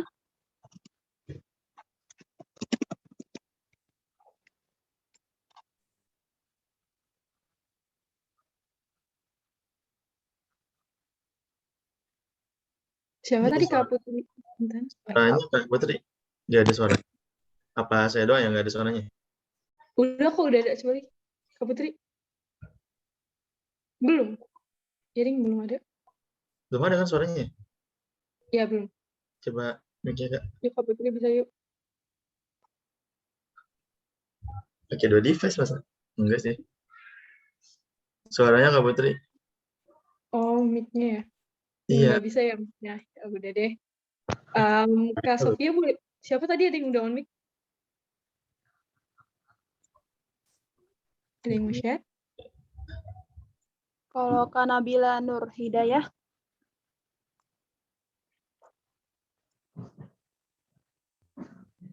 Ya Kak, Boleh dong share. ini ya Kak, yang how organization and develop your innovation and creativity. Gimana nih menurutmu? Menurut aku organisasi itu wadah yang berpotensi dan berpeluang besar banget kalau kita itu punya inovasi atau kreativitas untuk disumbangkan gitu Kak. Apalagi kalau misalnya divisi tersebut tuh kayak kita punya passion atau ada ketertarikan di bidang tersebut, itu kayaknya membuka peluang yang besar untuk kita berinovasi dan meningkatkan kreativitas. Oke, cool. Thank you. Makasih. Oke, ya aku langsung masuk ke materiku ya. Jadi kalau misalnya dari aku sendiri, selama di organisasi, menurut aku 2 hal yang paling kelihatan di role apapun di organisasi itu untuk bisa nge-develop innovation dan creativity. Yang pertama ada creating project, yang kedua ada developing content. Ini 2 contoh aja ya teman-teman. Yang jawaban dari teman-teman tadi juga valid. Ini contoh dari aku aja. Pertama, menurut aku, kenapa creating project? Karena pas kita nge-create project, kita tuh mencari apa sih value added atau nilai tambahan dari project kita yang ngebuat orang-orang tuh lebih milih project kita dibandingkan project yang lain. Kayak gitu contohnya. Dulu tuh ini salah satu acara internasional juga. Waktu itu aku ikut local project KKN di Isaac Win, yang mana waktu itu aku mikir gimana caranya ya supaya banyak nih yang datang pas pertukaran budaya ini. Nah, menurut aku ini nge-develop innovation karena di situ kita mencari nilai tambah nih. Kan di situ waktu itu di project ini ada bukan cuma negaranya tuh bukan satu doang kan, ada pokoknya ada cultural day dari berbagai negara. Gimana caranya negara yang aku waktu itu Korea Hong Kong, ya negara aku Hong Kong waktu itu, bisa didatengin lebih banyak orang dibandingkan orang-orang yang di negara-negara lain, karena mereka nanti pesertanya tuh suruh mau milih datang ke negara mana gitu. Nah, itu adalah suatu cara untuk kita berpikir dan bisa ngebuat innovation thinking, innovation dan creativity kita bisa meningkat. Terus yang kedua, developing content. Nah, kalau misalnya aku jujur bukan orang yang bisa nge-develop konten, karena idea is expensive dan ngebuat innovation juga suatu hal yang mahal gitu menurutku. Tapi aku percaya kalau misalnya orang-orang yang nge-develop konten itu butuh ide yang banyak. Dan gimana ya, kalian orang yang nge-developing konten itu, kalian yang bisa nih nge-develop konten di IG dan segala macam. Artinya kalian tuh bisa berpikir inovatif untuk nge-track orang, bisa nge-like konten kalian, bisa nyimpen konten kalian, bisa datang ke acara kalian. Jadi kalau kalian dapetin kepercayaan untuk bisa nge-develop konten, make use of it gitu. Itu bisa dijadiin portofolio loh teman-teman. Kalau teman-teman mau apply kerja, portofolio desain, kalau kalian kerjaannya di organisasi developing content, masukin itu sebagai portofolio. Gitu. Jadi kayak don't take any opportunity for granted karena akan ada sesuatu di dalamnya. Tuh. Nah, ide itu mahal, jadi kalau misalnya teman-teman mau develop innovation dan critical thinking, untuk kedepannya supaya ide teman-teman nantinya setelah selesai organisasi jadi berharga, pertama coba deh berpikir out of the box. Apa yang orang-orang lain belum pikirin, teman-teman maju ke arah sana. Kalau orang-orang ngelihatnya ke kelemahan, teman-teman cari opportunity di dalamnya. Pasti ada opportunity di situ. Contoh, kayak kemarin KKN di UIN ya, itu kan kelemahannya adalah KKN virtual, KKN fisikal itu susah untuk diadain kayak gitu. Nah, dari orang-orang yang ngelihat kelemahan, orang-orang yang mulai protes sama KKN fisikal itu, kita mencari opportunity-nya. Oh, kenapa enggak kita ngadain KKN virtual nih? Akhirnya kita bisa menyelesaikan suatu masalah dengan cara berpikir out of the box. Yang kedua, kalau teman-teman mendapatkan kepercayaan untuk nge-handle project, untuk ngebuat suatu acara, untuk ngebuat konten, untuk berpendapat, jangan takut. Karena itu adalah awalan yang baik untuk teman-teman ke depannya. Karena kalau teman-teman takut untuk memulai, nggak akan ada lanjutannya. Gitu. Dan yang ketiga, latihan, latihan, dan latihan. Kalau gagal, itu nggak apa-apa selama masih di organisasi. Kalau teman-teman di perusahaan gagal, ada uang orang yang teman-teman pertaruhkan. Oke? Jadi selama masih di organisasi, enjoy the playground. Gitu. Nah, sebelum aku mau pindah ke materi public speaking, aku mau cek dulu kehidupan di sini. Nah, teman-teman liatin aku ya guys. Aku punya tebak-tebakan. Enggak. Aku mau teman-teman menebak apa yang ada di tangan aku. Semoga nggak ada yang bisa jawab. Oke. Tolong guys tebak apa yang ada di tangan aku sekarang. Please on mic ya guys. Jangan sampai ini kentang. Tolong. Bantu aku coba tebak. Ada yang bisa tebak? Cinta Koin. nggak cinta? Koin. Harapan. Bukan. Cinta. Harapan. Koin. Angin. Janji Bukan. manis. Bukan. Suara hati mantan. Buset. Aduh. Deep banget nih. Ayo dong. Pasti nggak ada yang tahu Koin. apa yang Kertas. Nggak Bukan. ada. Fokus lihat tangan aku. Apa yang ada di tangan aku? Iya. Tuh. Pang serut. Background virtual. Apa? Virtual background. Dilihat Virtual background juga batu. Bukan dong. Dadu. Udah nyerah semuanya? Aduh, nyerah deh.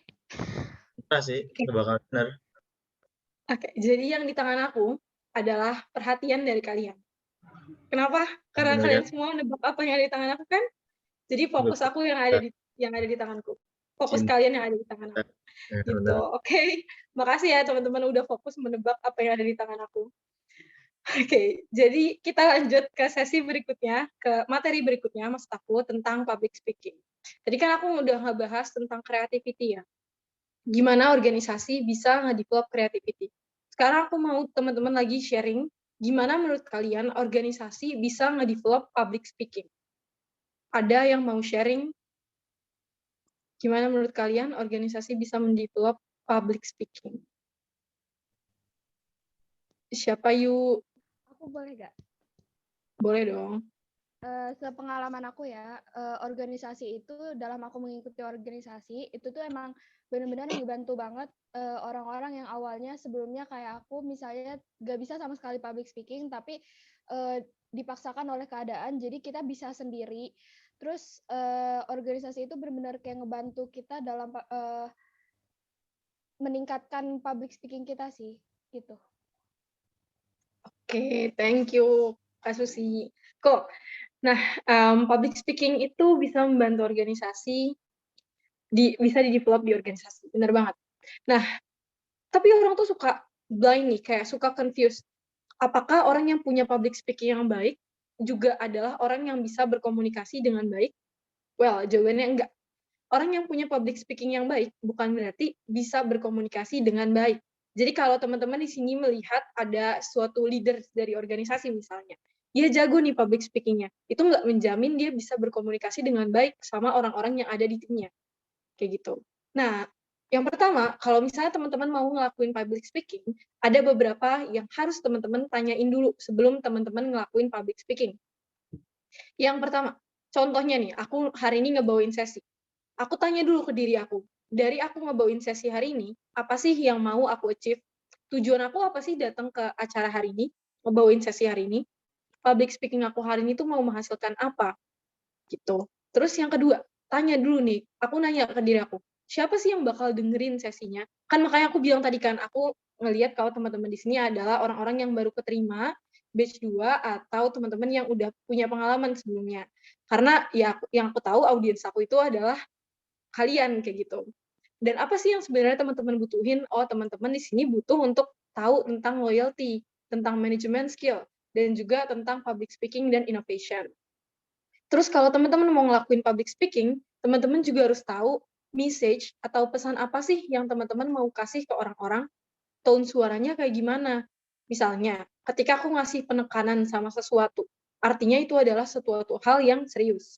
Contoh, ketika aku berhenti nih ngomong, artinya aku menunggu teman-teman di sini untuk ngomong. Kayak gitu. Jadi tone suara itu perlu diperhatiin ketika kita ngelakuin public speaking. Ketika aku diem di sini, apakah semua orang di sini akan diem? Jawabannya tergantung kan. Makanya tone suara itu sangat mempengaruhi juga dengan message yang kita deliver. Nggak nyambung gitu kalau materinya sedih tapi teman-teman di sini ketawa-tawa atau aku sebagai speakersnya ketawa-tawa pas materinya sedih. Logikanya kayak gitu dalam public speaking. Terus, what is the best communication method for my message? Tadi kalau teman-teman perhatiin, ada beberapa topik yang aku bahas dengan nanya ke teman-teman, ada topik yang aku bahas dengan cerita dari aku sendiri. Jadi, teman-teman harus nentuin nih metodenya mendingan sharing cerita gue, atau nanya aja dari audiensnya, mereka maunya dengerinnya yang kayak gimana, kayak gitu. Mereka mau sharing apa. Dan yang terakhir, kalau teman-teman mau public speaking, gimana caranya teman-teman tahu nih kalau orang-orang di sini mengerti apa yang teman-teman bahas. Contohnya, tadi aku mau tahu teman-teman ngerti atau enggak dengan cara aku nanya ke teman-teman, menurut teman-teman gimana? Terus kalau aku mau tahu teman-teman masih fokus nggak sih dengerin aku dengan cara tadi aku nanya teman-teman di tangan aku ada apa? Supaya aku tahu di sini tuh siapa sih yang masih hidup gitu. Jadi kalian bisa selama ngelakuin public speaking harus bisa ngejawab pertanyaan-pertanyaan ini untuk dipersiapin. Jadi ketika kalian ngelakuin public speaking itu, kalian clear sama apa yang mau kalian deliver dan kalian yakin orang-orangnya bisa mendengar dengan jelas apa yang benar-benar kalian kasih tahu dengan paham. Gitu. Terus tips and tricks-nya apa sih? Yang pertama, jangan takut. Nervous itu normal. Pasti kayak lo kalau misalnya takut buat public speaking awalnya ya normal gitu. Dulu aku pertama kali public speaking waktu pasti acara bareng sama Kak Widi, aku tuh selalu bawa penghapus guys sebenarnya di tangan aku. Enggak tahu deh, pokoknya enggak tahu penghapus atau enggak tutup pulpen buat digenggam karena aku bakalan deg-degan aja gitu di depan orang. Gitu itu kayak coping mekanisme aku aja. Jadi nervous itu normal. Yang kedua, praktis. Jangan takut untuk berlatih. Kalau ada kesempatan, latihan. Karena belum tentu kalian menemukan kesempatan itu lagi. Terus juga get an actual experience. Coba cari experience yang real gitu untuk kalian nge-practice public speaking. Jadi bukan yang praktis sendiri aja, tapi benar-benar kalian lakuin di depan orang-orang. Ask and learn from feedback. Jadi kalau misalnya ada feedback dari orang-orang, jangan merasa kayak, aduh gue ternyata jelek banget ya public speaking-nya sampai di feedbacking kayak gitu. Tapi belajar deh dari feedback orang-orang. untuk ngelihat jadi lebih positif. Oh ternyata gue kurangnya di sini, kayak gitu. Misalnya kekurangan aku public speaking aku adalah aku kurang bisa nge-maintain pace dari aku sendiri gitu. Karena aku cenderung lebih cepet gitu ketika aku ngomong. Dan ketika aku public speaking aku kebawa. Kalau misalnya aku terlalu cepet nih untuk ngebawain sesinya, contohnya kayak gitu. Jadi belajar dari feedback dari orang-orang untuk kamu juga nantinya tahu nih, oh ternyata gue perlu diingetin kalau misalnya ngebawain sesi, kalau misalnya kecepatan atau enggak. Atau gue nanti kalau latihan harus diperlambat nih ngebawain, harus diperpelan gitu, ngebawain tone suaranya, misalnya kayak gitu. Dan kayak aku bilang tadi gitu, nervous is normal. Pertama kali aku public speaking secara fisikal, itu aku bener-bener kayak bawa sesuatu untuk aku holding karena ada sedeg-degan itu. Jadi just embrace yourself. Gak apa-apa kayak kalian tuh deg-degan, suaranya masih dengar gemetar, it's better than ever. Karena kalau kalian nggak memulai, nggak akan ada lanjutannya, kayak aku bilang tadi gitu. Karena semuanya itu bisa ada lanjutannya kalau udah ada first step-nya. Yang kedua, kalau kalian ngerasa takut nih untuk ngelakuin public speaking di awal, kalau misalnya sekarang ini kan aku ngomong bisa sambil ngegerakin tangan aku gitu, kayak gini gitu. Terus juga tadi aku bisa ngasih kayak games gitu, itu bagian dari cara aku bisa menunjukkan kalau aku udah bisa nge-express my feeling sambil aku ngobrol. Tapi kalau misalnya kalian merasa masih deg-degan untuk ngelakuin itu, cari coping mekanismenya. Nggak apa-apa kalau misalnya kalian public speaking nih diem aja tangannya. It's fine. Holding something misalnya, atau kalian mungkin punya ritual lain sambil ngomong gitu ya untuk latihan public speaking, untuk cari coping mekanisme terbaik buat kalian supaya deg-degannya itu berkurang, kayak gitu. Latihan dan kalian akan nemuin apa cara terbaik untuk coping mekanismenya, dan pelan-pelan kalian bisa kok untuk bener-bener nggak pakai si coping mekanisme itu lagi pun kalian bisa public speaking dengan baik. Dan gimana caranya kalian tahu coping mekanisme yang baik? Ya latihan. Latihan, dengerin feedback dari orang, lakuin lagi, perbaikin lagi. Kayak gitu. Jadi jangan takut untuk memulai public speaking. Kalau kalian punya kesempatan untuk, misalnya aku tadi ngasih space buat kalian jawab, itu juga bagian dari kalian embrace diri kalian gitu, untuk mau bicara. Karena nggak semua orang kan berani untuk raise hand, nggak semua orang mau ngasih voice-nya dia. Tapi inget ya teman-teman, nanti kalau misalnya di dunia kerja tuh nggak, waktu pengalaman aku intern kemarin dan juga di perusahaan aku sekarang ini, nggak kayak itu jalannya. Kalau kalian nggak berani buat ngomong, kalian tuh bisa ditindas aja sama orang. Itu yang bener-bener ya. Karena aku sekarang di perusahaan aku yang startup ini, kelihatan banget. Bahkan value saham itu bukan nggak cukup dengan berapa lama kalian ada di perusahaan itu. Tapi yang cukup adalah value kalian di situ. Kayak skill kalian, keberanian kalian buat berpendapat, seberapa kalian bisa didengerin sama orang-orang. Itu adalah sesuatu hal yang akan di-value. Jadi selama masih punya waktu untuk develop itu. Gitu. Ini bukan masa SMA lagi yang kayak, ya gue takut diomelin guru dan sebagainya. Nggak ada guru yang ngomelin kalian. Yang ada kalian yang bisa dijajah sama partner kalian ke depannya. Kalau kalian dari sekarang nggak mencoba untuk nge-develop itu. Kayak gitu. Terus jangan lupa juga kalau everything bukan cuma public speaking sebenarnya, time management, creativity, sense of belonging, semuanya itu butuh proses. Kalau misalnya kalian masak mie instan aja ada proses masaknya kan, nggak yang langsung matang gitu. It all need a process, don't wait to rush, enjoy the moment karena that's how you progress gitu. Yang terakhir aku ngebahas tentang communication skill. Gimana sih caranya punya communication skill yang baik?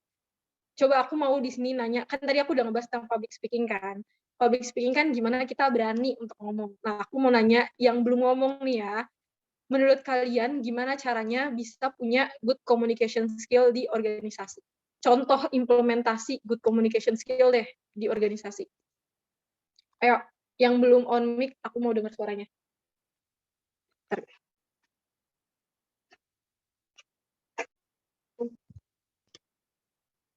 Ayo. Oke, ayo Siki. Oke Kak, izin menjawab ya.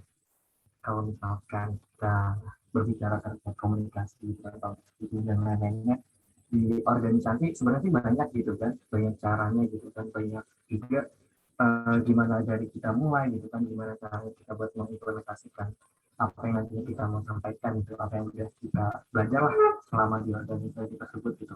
Sebenarnya sih kalau ya pertama kita mau memulai ya percaya diri aja sih Kak gitu kan. Kalau misalkan kita masalah apa yang kita sampaikan itu diterima atau enggaknya, ya itu sih belakangan gitu kan. Yang penting kita berani dulu nih buat menyampaikan apa sih yang selama ini pengen kita sampaikan gitu kan ke teman-teman yang ada di ruang lingkup organisasi tersebut gitu. Jadi ya kalau menurut saya sih itu sih yang pertama, pede dulu gitu kan, beranilah gitu kan buat mengutarakan apa yang nantinya mau kita sampaikan gitu. Terkait benar atau salahnya ya nggak jadi masalah sih kalau buat saya gitu kan, karena ya saya anggap organisasi itu sebuah laboratorium ya. Jadi apa yang mau kita lakuin ya terserah kita gitu kan, benar atau salahnya ya nggak jadi masalah karena itu proses gitu. Jadi sih ya memanfaatkan sebisa mungkin gitu kan. Mungkin eh, pertama itu misal kita dari ada rapat dan lain-lain sebagainya, kita bisa menyampaikan ya itu mungkin cara pengimplementasian kita belajar gitu ya, yang paling apa ya, yang paling mudah lah gitu kan, yang paling bisa terjangkau gitu. Nanti kalau misalkan kita udah bisa mulai dari situ ya siapa tahu kedepannya kita bisa apa ya, buat keluar lah gitu kan, entah mau menjadi narasumber gitu kan atau yang lain-lain sebagainya. Seperti itu kita kalau dari saya. Terima kasih. Oke, terima kasih. Cool. Thank you, Siti. Nah, benar banget. Kayak communication skill juga how we start our communication sama orang-orang yang ada di sekeliling kita. Teman-teman kan di sini di organisasi, ini aja batch 2 ada 15 orang kan. Berarti the whole organisasi nggak cuma 15 orang ya. Gimana teman-teman bisa embrace diri teman-teman untuk punya communication yang skill yang baik dengan nanti teammates-nya. Jadi ini adalah truths about communication. Yang pertama, you can not communicate. Nggak mungkin teman-teman ada di suatu environment, tapi teman-teman bisa terus-terusan diem aja. Pasti ada sesuatu hal yang mengharuskan teman-teman untuk bicara. Contoh, misalnya teman-teman ada di suatu kelas, teman-teman pengen ke toilet, tapi teman-teman diem aja gitu. You can. Teman-teman akan tetap punya kewajiban untuk ngomong. Akan ada suatu momen yang memaksa teman-teman untuk ngomong. Gitu. Itu adalah truth about communication yang pertama. Yang kedua, you can say what you mean. Kadang kita nggak bisa ngomong apa yang benar-benar kita maksudkan untuk ngomong ketika kita berkomunikasi. You make people feel what you want them to feel. Kita tuh ngebuat orang, kita itu bisa ngebuat orang-orang tuh ngerasa apa yang mereka mau mereka tuh rasain. You make people feel what you want them to feel. Kalau misalnya teman-teman mau orang itu bisa merasa didengarkan, teman-teman tuh ketika ngelakuin communication bisa ngelakuin itu. Contohnya, misalnya ada nih yang orang yang curhat nih sama Putri Cintana gitu. Misalnya ada orang yang curhat nih sama kamu gitu. Nah, kamu mau ngebuat orang itu ngerasa suka nih curhat sama kamu. Ada caranya. Caranya kamu diem aja sambil dengerin dia dulu ngomong sampai habis, baru kamu ngomong. Dan dia akan ngerasa benar-benar kamu mendengarkan dia. Gitu. Jadi ada communication hacks untuk itu gitu. Jadi if you have a good communication, you can make people feel what you want them to feel. Kamu bisa ngebuat orang-orang tuh merasa mereka memang didengarkan sama kamu. Gitu. Terus ketika kamu berkomunikasi sama orang, first impression last long. Aku sama Kak Widi itu udah lama banget sebenarnya nggak ketemu. Tapi Kak Widi nge-approach aku lagi. Mungkin itu adalah matters of first impression. Jadi teman-teman di sini, be aware kalau first impression kalian bisa meng-opening another gate to come. Gitu. Terus ada be interested dan interesting gitu. Tunjukin kalau kalian tuh interested sama sesuatu. Dan orang-orang akan tertarik gitu. Kalau misalnya contoh nih, orang itu punya kecenderungan ya guys. Kalau kalian tuh cerita sama orang, tapi banyak kan nyebut aku, saya, gue, orang itu akan ngerasa bosen. Tapi kalau kalian ngobrol sama orang, dan kalian tanya ke mereka, lo gimana kabarnya, lo udah makan atau belum? Kalian tanya terus lo ke orang, mereka akan merasa kalian tuh tertarik ngobrol sama mereka. Gitu.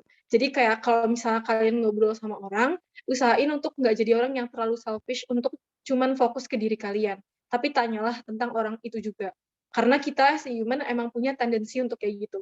Kita punya kecenderungan untuk lebih tertarik ketika kita ditanyain daripada kita cuma dengerin cerita dari orang yang nggak tertarik dengan hidup kita. Jadi ketika nanti teman-teman building communication sama partnernya di organisasi, ingat untuk nggak cuma ngebahas masalahnya teman-teman, di functionalnya misalnya, tapi coba tanya ke mereka juga, apa yang bisa teman-teman bantu.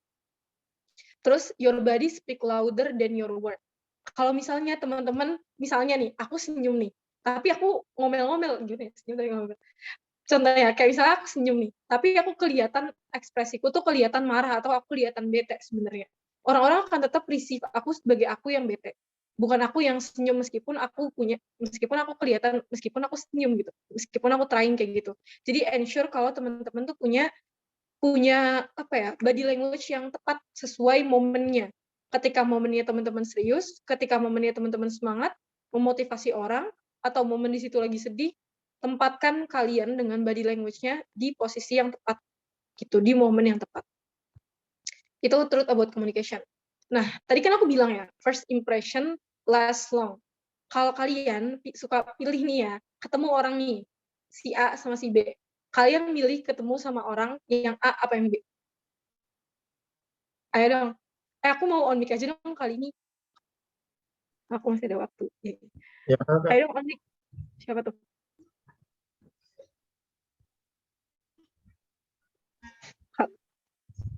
Yang A aja, Kak. Yang A. Kenapa tuh yang A? Soalnya senyumnya manis, Kak. Oke, pilih Kak Widi, pilih yang A, smile ya. Oke, jadi kenapa sih orang tuh cenderung untuk memilih yang A, smile ini? Karena aku bilang sebelumnya, communication skills itu punya truth kalau first impression lasts long. Orang yang impression pertamanya senyum, mereka akan dipilih daripada orang yang first impression itu marah. Meskipun di dalam diri mereka juga punya rasa marah. Orang yang senyum pasti punya rasa marah kan? Orang yang marah juga pasti pernah senyum. Tapi orang itu akan ngelihat first impression-nya gitu. Oh, dia pas gue ketemu dia senyum gitu. Gue nggak peduli mau dia tuh nanti bakal marah apa gimana, karena yang gue lihat sekarang dia senyum gitu. Nah, nanti teman-teman sama partnernya, sama partner kerjanya nih, maksud aku di organisasi gitu ya, coba building the good impression gitu. Tampilin diri kalian yang pertama untuk menjadi apa yang diingat orang-orang ke depannya. Senyum meskipun kalian punya sifat marah, it's fine. Tapi usahain untuk senyum dulu. Gitu. Nah, ini ada beberapa hal yang diusahakan untuk tidak dilakukan di awal, terutama ketika kalian nge-building komunikasi sama orang. Yang pertama, gosip. Kalau baru ketemu orang udah ngegosip, orangnya bakal ngerasa, aduh gue takut nih ngobrol sama dia. Belum apa-apa udah ngegosipin orang. Kapan gue yang digosipin? Kayak gitu. Jadi, ini beneran ya guys, this is for real. Kalau misalkan punya komunikasi sama orang-orang itu punya tendensi juga untuk, mungkin di depan kalian mereka seneng nih, kalian ngegosip kayaknya seru gitu. Balik-balik mereka akan mikir, aduh kapan gue digosipin sama dia, kayak gitu. Jadi berhati-hati ketika kalian memulai percakapan sama orang, usahain untuk nggak memulai dengan gosip. Itu boleh ketika kalian memang udah deket sama orangnya, misalnya kayak gitu. Supaya itu juga nggak merusak komunikasi kalian ke depannya dengan orang tersebut. Terus yang kedua, judging.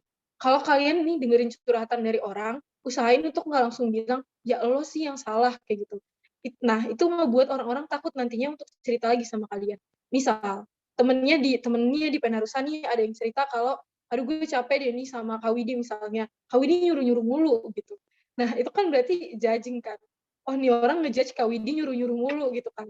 Nah, nanti bisa aja judging-nya itu salah. Karena judging itu adalah sifat ketika kita ngerasa, ya dia lebih buruk daripada gue, kayak gitu. Mencari pembelaan, intinya.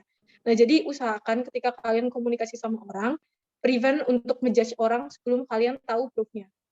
Atau kayak sebelum kalian benar-benar tahu posisi dari orang itu. Bisa aja orang yang kalian curhatin, kalian bilang kayak, Kak Widi dia nyuruh-nyuruh mulu deh, ngeselin. Ternyata dia sahabatnya Kak Widi. Die guys, kalian die. Kayak gitu. Paham kan? Jadi kayak hati-hati dengan apa yang kalian omongin, apalagi ketika masih tahap building communication. Ketika kalian udah tahu nih, udah involve sama orangnya, udah deket, itu bisa aja kalian lakuin ketika memang kondisinya udah punya building communication yang baik. Terus yang ketiga, negativity. Kalau misalnya orang yang selalu ngeluh di depan kalian, itu biasanya, kalau kita nih contohnya suka banget nih ngobrol sama orang, kita ngeluh terus, kita menunjukkan kayak bete gitu, bete terus di depan orang, ketemu dia bete lagi nih orang, besoknya ketemu bete lagi gitu. Akhirnya kita yang ketemu sama tuh orang udah nggak suka ketemu sama dia gitu, karena gue mau semangat, ini orang di depan gue bete mulu gitu, kapan gue semangat nih ngeliat dia bete. Jadi ketika kalian bangun komunikasi sama orang, tunjukin juga kalau kalian itu positif, bukan orang yang ngebuat orang akhirnya jadi bete gitu. Orang yang mau semangat di depan kita, ternyata kalian moodnya jelek terus di depan dia. Terus complaining. Kalau bisa ketika kita masih building communication sama orang, jangan memulai obrolan itu dengan komplain tentang suatu hal. Karena kalau misalnya kita kebiasaan menunjukkan orang, apalagi baru pertama kali nih ketemu orang, terus dia komplain terus, itu ngebuat orang tuh ngerasa kayak, oh ternyata dia misalnya punya high achievement nih, tapi ternyata dia komplain mulu. Aduh, gimana ya gitu. pengalaman aku juga ya di perusahaan yang sekarang ini, ada orang yang mau kita hire, tapi ternyata orang itu tuh punya relasi sama salah satu dari tim kita, dan dia suka komplain gitu. Padahal achievement dia bagus. Akhirnya kita nggak nge-hire dia. Karena kita nggak mau satu tim sama orang yang nanti ke depannya akan selalu komplain. Gitu. Jadi kayak berhati-hati juga sama yang kayak gitu, karena itu bisa aja meng-affect kalian sampai banyak hal nanti ke depannya. Terus excuses, kalau misalnya punya komunikasi sama orang, usahain untuk nggak selalu kayak bilang, maaf ya gue nggak bisa, maaf ya nggak bisa. Jangan selalu maaf ya guys, kayak usahain dulu untuk bisa sebelum kalian excusing something. Itu try your best dulu, tunjukin effortnya dulu ya intinya. Tuh, terus exaggeration, dogmatism, jadi jangan berlebihan untuk ngelakuin sesuatu, untuk ngomong sesuatu tuh jangan terlalu lebih-lebihkan, sesuai aja sama faktanya. Dogmatisme artinya kalau misalnya kita berkomunikasi sama seseorang, bukan suatu hal yang nggak ada gitu. Omongin sesuatu hal berdasarkan faktanya, bukan sesuai sama dogma kalian. Itu. Jadi, apa sih yang harusnya dilakuin untuk kita berkomunikasi sama orang? Yang pertama adalah jujur. Jujur aja sama apa yang mau kalian omongin. Kalau kalian udah bohong sama satu orang, ke depannya dia belum tentu bisa jadi orang, bisa jujur, bisa percaya lagi sama kalian gitu. Kalau kalian udah ketahuan berbohong di depan orang, meskipun itu di organisasi, kalau kalian nggak bisa datang di suatu acara, jujur dengan alasan kalian. Misalnya, kalian nggak bisa datang karena mau pergi nih sama temen gitu. Jujur aja kalau misalnya kalian misalnya udah janjian duluan sama temennya. Daripada kalian bilang gue sakit, ternyata kalian ketahuan pergi sama temen. Karena kalian belum tentu bisa dipercaya lagi dengan cara kayak gitu. Terus yang kedua, authenticity. Jadi diri kalian sendiri. Nggak perlu mencontoh orang lain meskipun kalian pengen kayak dia, tapi tunjukin dulu kalau kalian tuh punya nilai autentik dari diri kalian, baru kalian mengimprove diri kalian untuk menjadi lebih baik lagi. Gitu. Karena itulah yang dinilai sama orang gitu. Oh, dia tuh autentik, misalnya dia bisa ngebawain semangat. Contohnya Susi nih, Susi misalnya orangnya punya good listener yang baik gitu, autentik karena dia punya good listener yang baik. Terus ternyata Susi besok-besok udah punya good listener yang baik, punya public speaking yang baik juga gitu. Kan value added banget kan.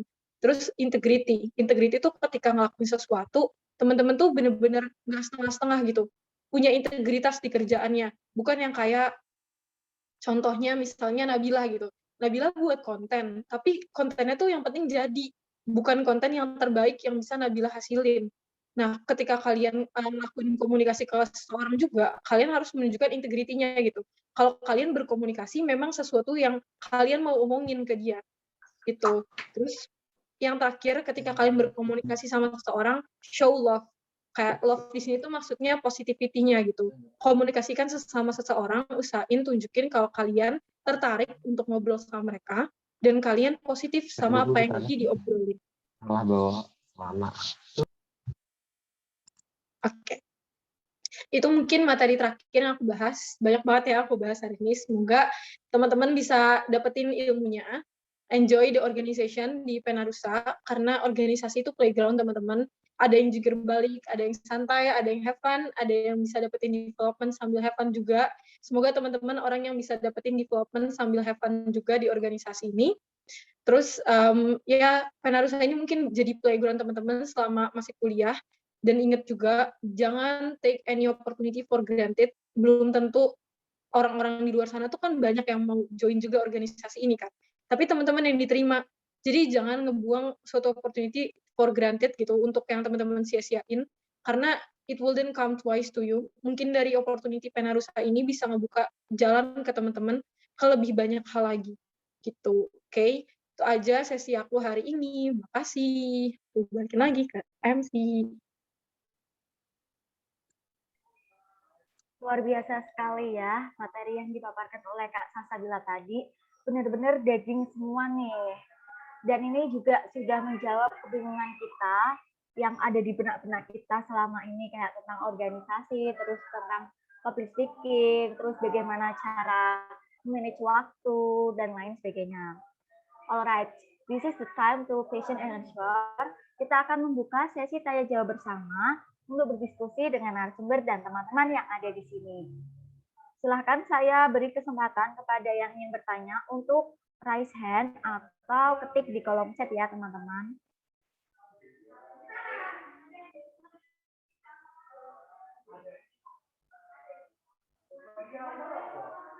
Ini suara saya masuk kan? Itu Kak, suaranya kencang Kak.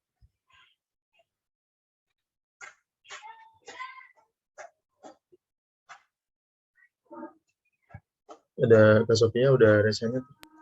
Nah, hasilnya mungkin. Kak, aku mau tanya dong. Oh ya. Ya, Kak Ilul dulu nih, boleh. Gimana cara menghadapi kalau kita nemuin anggota yang kasusnya kayak tarik ulur. Maksudnya gini, dari segi secara skill dia sangat mumpuni.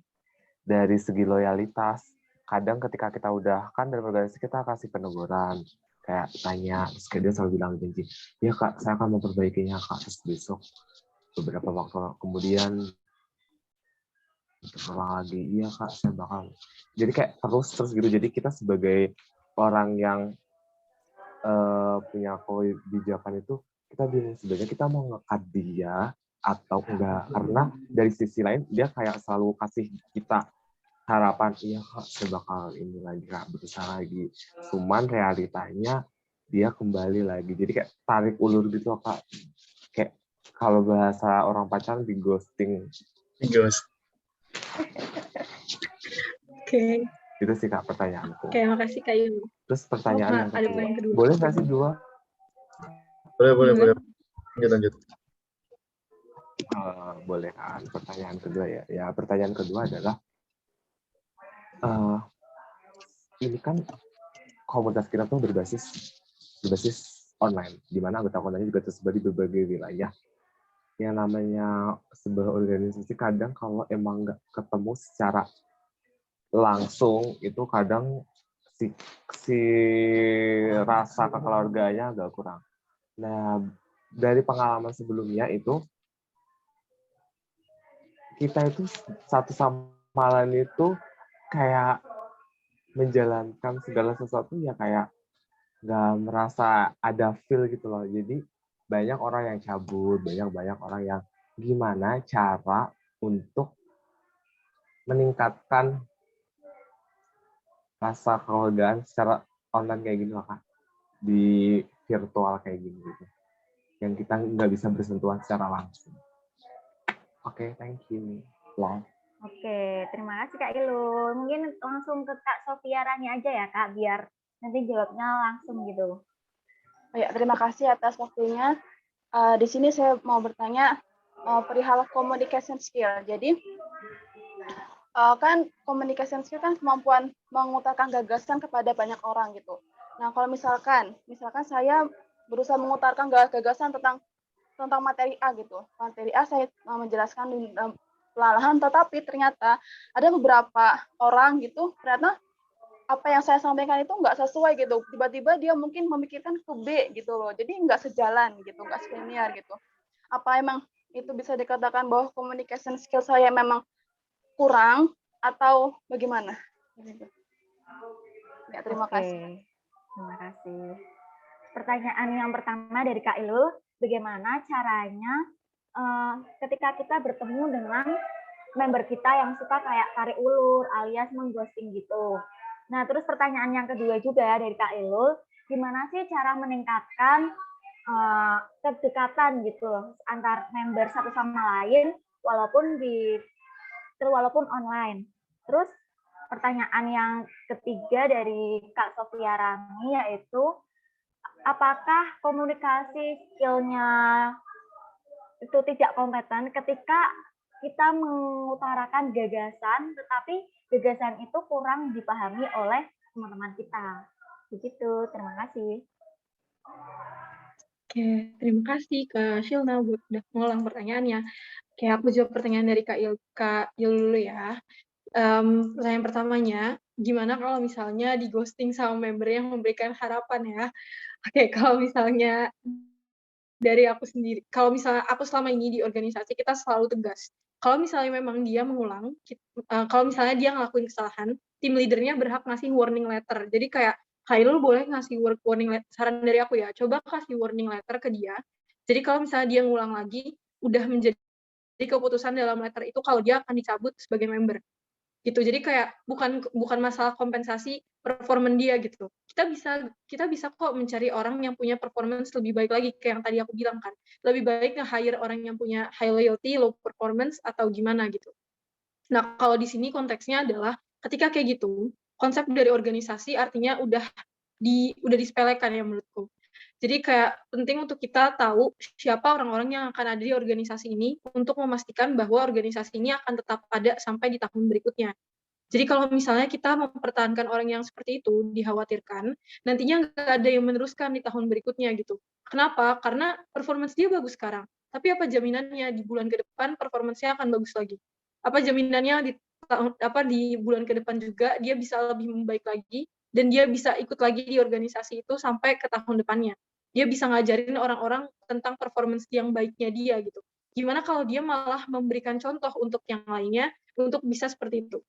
Kalau menurut aku resikonya lebih besar daripada apa yang jadi wins-nya gitu. Jadi lebih baik kalau misalnya selama ini kita tuh selalu ngasih warning letter dan secara tegas kalau dia tuh nggak melewati apa yang kita taruh di warning letter, artinya dia akan kita resign, akan kita pecat, bukan dia yang resign tapi kita pecat gitu. Jadi kita dismiss, bukan dia yang resign, kan beda ya. Kalau misalnya resign itu berarti dia yang mau sendiri keluar. Kalau dismiss kan berarti kita dari organisasinya yang memang memutuskan kerjasama sama dia, memutuskan membership-nya dia kayak gitu. Itu untuk yang pertama. Kayak lu ada yang mau di follow up dulu mungkin? Udah sih Kak, yang pas sih, udah ketemu jawaban. Oke, lanjut ke yang kedua ya. Gimana caranya Tapi untuk kalau misalkan nih Kak,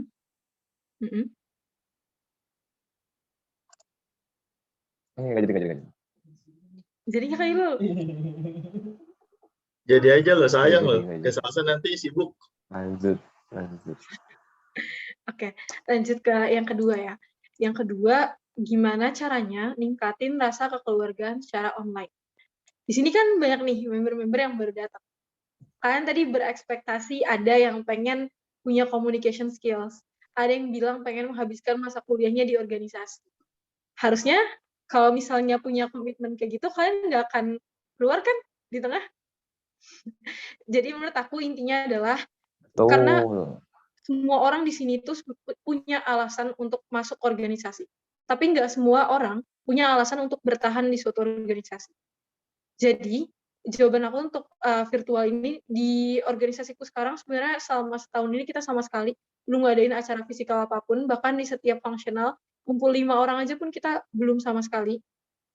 Semua research keuangan kita yang sebenarnya seharusnya dari sana pun kita stop dari arah sana untuk di tahun ini. Jadi kayak bisa dibilang untuk nge-building rasa keluargaan itu bukan masalah seberapa jauh sih kita sama member-membernya secara fisikal.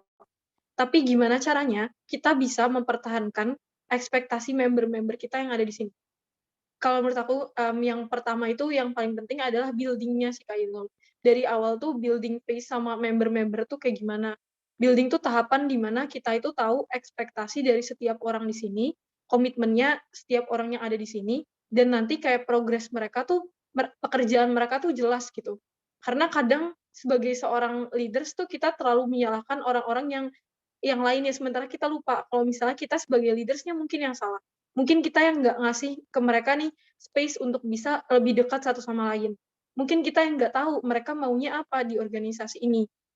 Sampai kayak kita kasih kerjaan, misalnya kita minta member kita untuk buat konten, tapi ternyata itu bukan yang mereka expect di sini. Misalnya Sofia, aku kasih minta tolong buatin konten, tapi sebenarnya Sofia di sini karena Sofia pengen kenal orang internasional. Kan Sofia juga jadi merasa kayak, padahal gue kira gue bakal kenal sama orang inter. Sebenarnya nggak ada yang salah dengan kerjaan develop konten tadi. Yang salah adalah orang yang kurang tepat aja untuk dikasih kerjaan itu. Gitu. Jadi kayak menurut aku, dari awal harus tahu ekspektasi setiap orang yang ada di sini. Mereka mau ngedapetin development apa, jadi kita nggak salah sasaran, kayak gitu. Terus jangan lupa juga untuk selalu punya waktu sama teman-temannya, sama member-membernya, sama partner kerjanya untuk main aja gitu, buat main, dan setelah itu baru ngebahas kerjaan. Jadi nggak cuman kerjaan terus yang dibahas. Kan bete ya kalau orang ngechat nanyain kerjaan lu, kayak nggak ada kehidupan lain gitu selain Penarusa gitu kan. Ya realistis ya guys, kayak gitu kan. ya maksudnya kita tuh punya balance antara personal dan juga professional life, karena relation dan connection itu juga hal yang beda. Kayak misalnya Kak Ilul nih deket sama Kak Widi nih, tapi ngomonginnya kerjaan terus gitu. Itu kan artinya Kak Ilul dan Kak Widi ngebangun relation aja. Karena di sini nih karena lagi di satu organisasi aja. Kalau nanti Kak Ilul sama Kak Widi udah pisah dari organisasi ini, apalagi yang mau diobrolin? Gitu. Jadi kayak kalau koneksi itu adalah sesuatu hal yang meskipun kita udah nggak satu organisasi lagi, meskipun nggak ada sesuatu hal yang memaksa kita tetap bisa ngobrol sama orang itu. Gitu. Jadi mungkin saran aku, coba Kak Idul pertimbangin hal apa sih yang ngebuat teman-temannya di sini nih bisa saling dekat, bukan cuman karena ngomongin kerjaan organisasinya, tapi mungkin bisa sharing kayak tentang opportunity lainnya yang bisa mereka ikutin, entah mereka bisa magang di mana, mungkin dari Kak Ilul ngasih rekomendasi mereka magang di mana, atau kayak bisa main bareng online, banyak kok main games.co.id online bisa. Kayak banyak games yang bisa dimainin bareng juga, supaya bisa balance antara serius dan juga profesional dan juga personal life-nya. Gitu. Dari Kak Ilul ada yang mau di-follow up dulu nggak? I think it's enough, Kak. Sungguh sangat lengkap pembahasannya. Thanks. Oke. Sama Kak Ilul. Oke, aku lanjut ke pertanyaannya Kak Sofia. Kalau menurut Kak Sofia nanya communication-nya yang salah atau communication skill-nya yang kurang atau gimana? Kenapa orang-orang tuh misperception gitu ya Kak Sofia ya? Orang-orang tuh misperception atau mereka punya ide yang beda nih Kak Sofia maksudnya? Kak Sofia ini maksudnya orang-orangnya tuh beda, menganggap Kak Sofia menyatakan hal yang beda atau mereka ngasih ide yang beda dari apa yang masukan Kak Sofia gitu? Apa namanya, apa yang di otak saya itu nggak bisa nyampe gitu ke mereka gitu, ada beberapa yang nggak nyampe, jadi pemahamannya beda gitu loh. Oke. Jadi di sini maksudnya pemahaman dari orang-orang yang beda. Kayak kalau menurut aku, kalau gitu mungkin ada yang harus diperbaiki dari communication skill-nya kalau pemahaman dari orang-orang yang beda. Coba Kak Sofia, kalau misalnya mau menyampaikan pendapat, point out dulu apa yang mau diomongin. Contoh, misalnya aku mau ngomong sama Kak Sofia tentang cara communication skills yang lebih baik. Berarti poinnya adalah tujuan aku ngomong ini adalah aku pengen Kak Sofia lebih mengerti nih misalnya tentang communication skills tuh contohnya seperti apa, misalnya kayak gitu. Menurut aku kalau misalnya memang orang itu jadi kurang paham sama apa yang Kak Sofia maksud gitu ya, itu berarti lebih ke arah misperception dari apa yang dimaksud sama Kak Sofia. Gimana caranya nih ke depannya Kak Sofia bisa memperbaiki itu lebih ke arah point out dulu apa yang jadi maksudnya, baru jelasin apa penjelasannya. Kayak misalnya, Kak Sofia setuju atau enggak? Jelasin dulu setuju atau enggaknya, baru jelasin alasannya. Supaya orang itu benar-benar clear dulu nih sama yang general sebelum masuk ke spesialisnya. Gitu Kak. Jadi kayak orang tuh ngerti dulu nih intinya apa sih, intinya dulu nih. Kalau intinya udah diomongin, nanti Kak Sofia ngasih penjelasan lainnya akan lebih mudah diterima. Kayak gitu sih kalau menurutku.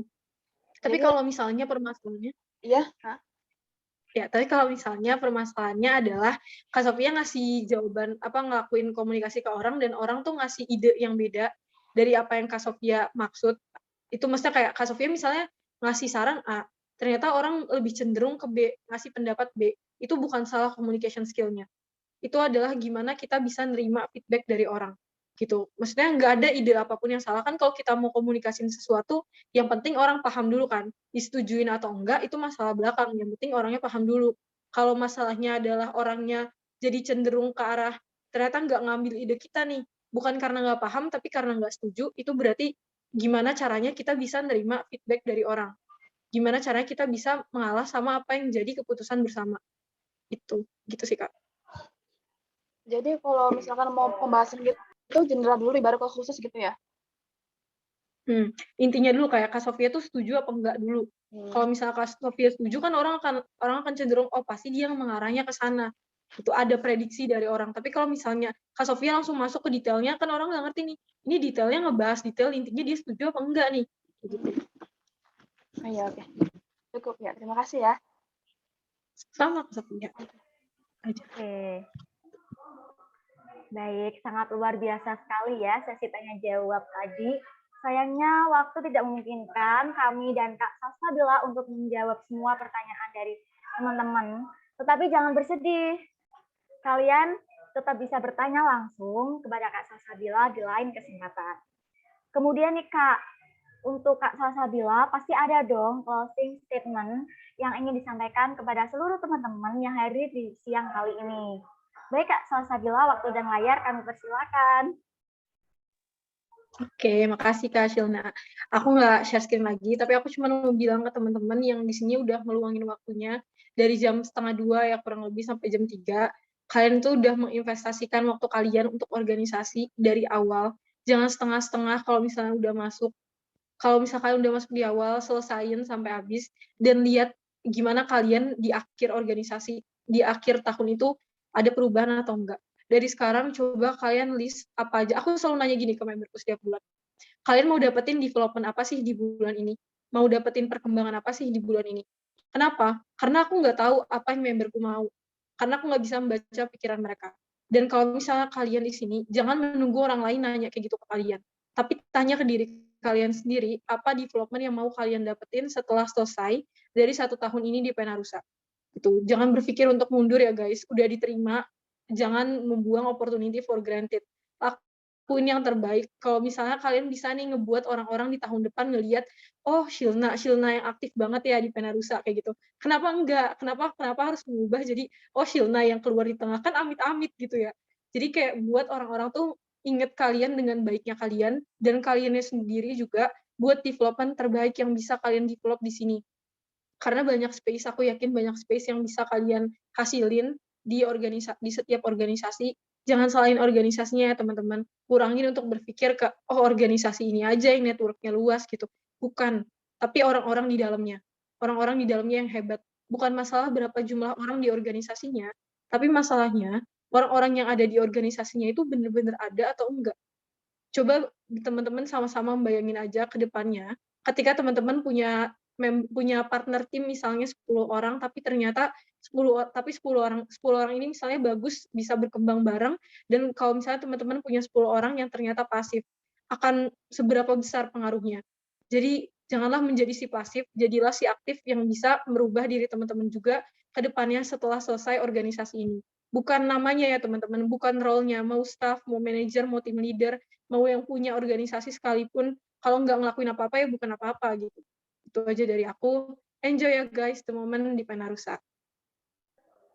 Wah, terima kasih banyak ya Kak Salsabila atas penutupnya yang sangat menginspirasi.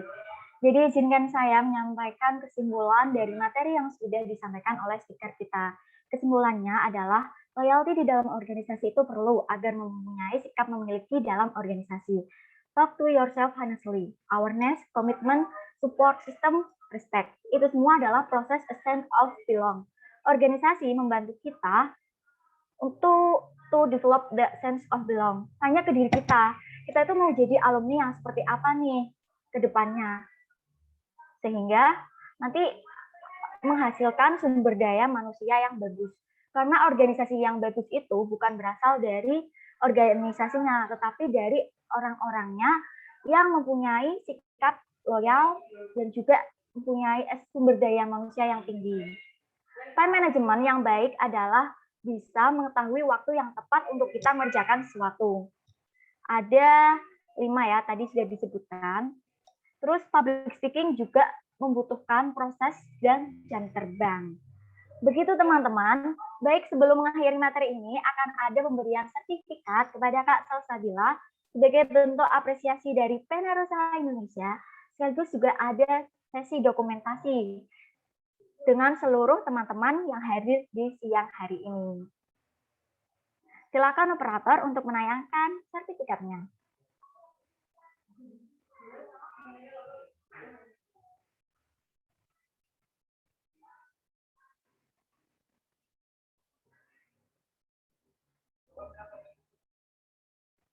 Ditunggu ya teman-teman.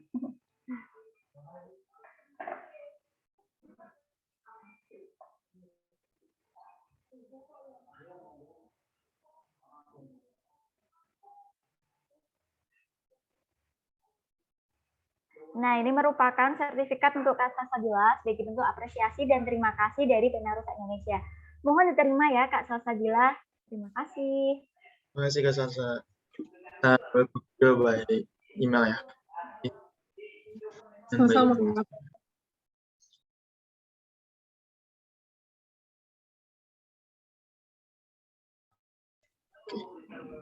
Selanjutnya, oke.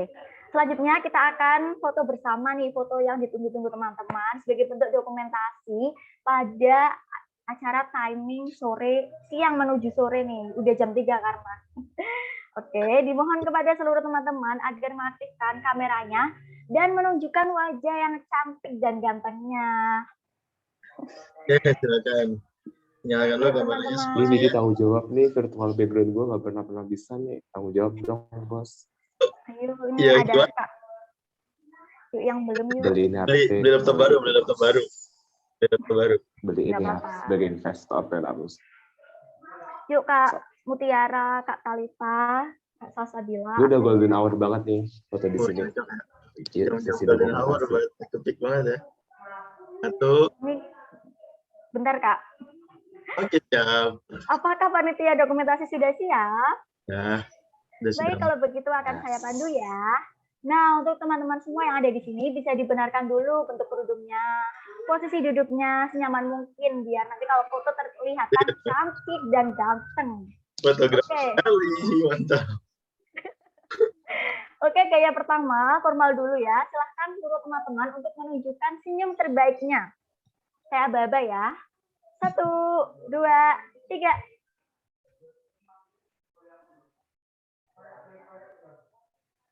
Lanjut ke gaya kedua, yakni teman-teman bisa bergaya self-love ala-ala kayak Korea gitu loh, sarang heo. Gila. Bisa kan? Ya. Ya. Saya aba-aba lagi ya. Tahan nggak bisa ya, si operator. 1, 2, 3.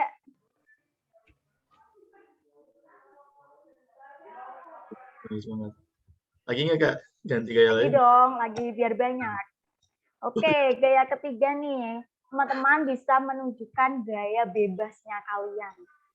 Sesuai dengan mood atau sesuai dengan ya senyamannya Gaya kayang kalian boleh nggak? aja. Oh, boleh banget. Oke, saya Gaya baba kayang. lagi ya. 1, 2, 3. Keren banget teman, komandonya nih. Udah. Oke, ini gaya terakhir nih. Ini berhubung ada member Penarusa yang sedang ulang tahun nih. Siapa sih yang sedang ulang tahun? Ada Kak Nabila ya yang sedang ulang tahun ya.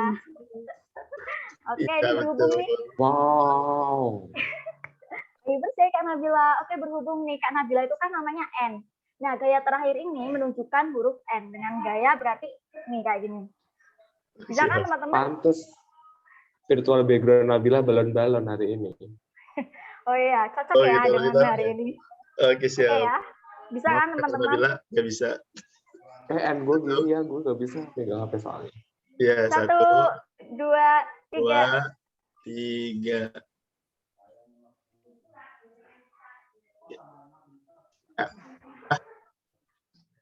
Keren banget. Traktir dong karena Nabila traktir. Oh iya bener. Alhamdulillah sudah selesai sekali nih, antusiasnya kalian cukup bagus dan teman-teman di sini pada excited ya mendengarkan dari Kak Salsabila. Baik, terima kasih banyak kepada Kak Salsabila atas waktunya yang telah bersedia membawakan materi di acara timing pada siang hari ini, siang menuju sore. Semoga kakak selalu sehat dan juga semakin sukses ke depannya. Serta terima kasih kepada MC atas kesempatan dan waktunya. Saya Silna Muliso, selaku moderator, pamit undur diri. Mohon maaf apabila ada salah kata dan ucap. Terima kasih dan sampai jumpa. Saya kembalikan ke MC. Terima kasih Kak Salsa telah hadir. Ya, Masih aku izin live ya. Selamat ya semuanya. Aku mau tanya-tanya sama Mozer. Mozernya nanti kayak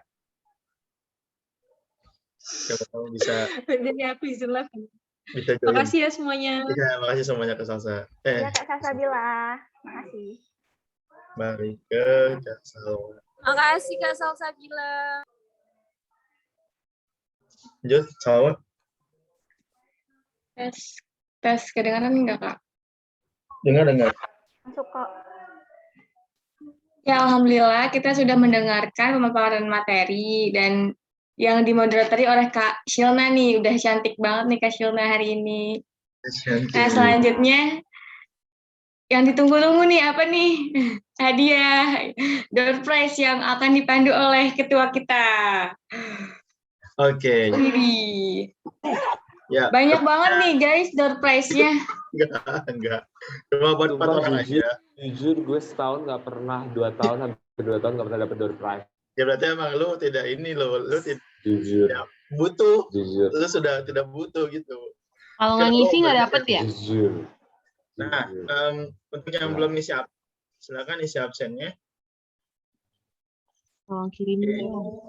Random pick tadi mana ya? Enggak, saya ketik aja deh, ini kan dikit doang nih. Banyak sih, ada 15.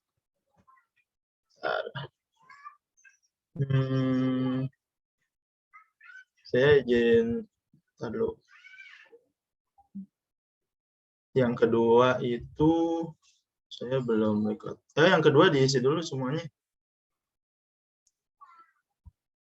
Yang